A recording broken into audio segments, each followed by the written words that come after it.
soluna. Oj, Vardare makedonski, ti jak krasiš Makedonija.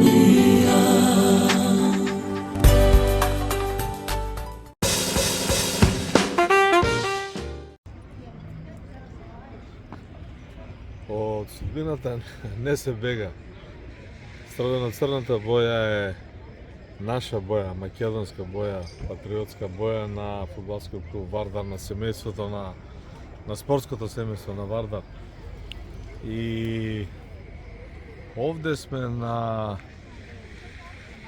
брегот на Белото море, а ме потсеќа на Марсеј, Франција, 1997 година, кога бев како специјален известуваш на скок и известував од надпреварот на репрезентацијата на Европа и репрезентацијата на светот во предвечерието на жребката за светското фудбалско првенство Франција 1998 година.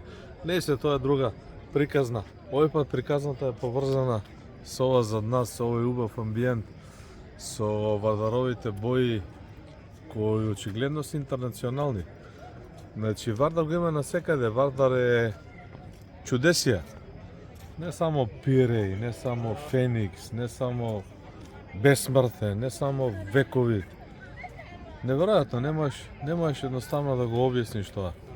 Што во суштина значи фудбалски клуб Вардар. Тоа е неверојатно добра приказна, вековита приказна, вечна приказна. Во деновите кога Вардар се враќа на голема врата во првата фудбалска лига со сите кадровски засилувања решенија, денови кога го очекуваме гостувањето на легендарниот стадион на Тиквеш во Кавадарци, каде што Вардар преку баражот се избори за враќање во првата лига, им докаже на сите дека не може да биде уништен, кога комитите направи еден конвој од 3500-4000 гледачи. Во светски рамки е тоа исто како Барселона или Реал Мадрид да донесла 40.000 гледачи на некој финале на Лига на шампиони.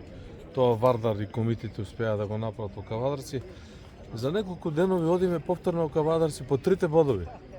Одиме со полн респект, со полна почит кон фудбалскиот клуб Тиквеш.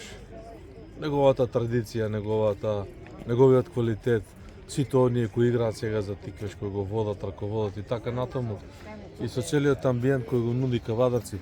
Вардар оди во Кавадарци да освои 3 бодови кои ќе го вивнат во горниот дел на табелата и кои ќе придонесат Вардар дефинитивно со новите кадровски решенија во имињата на Ѓоко Хаџиевски и Александар Васовски и со новото раководство од комитите да се сврсти таму каде што треба.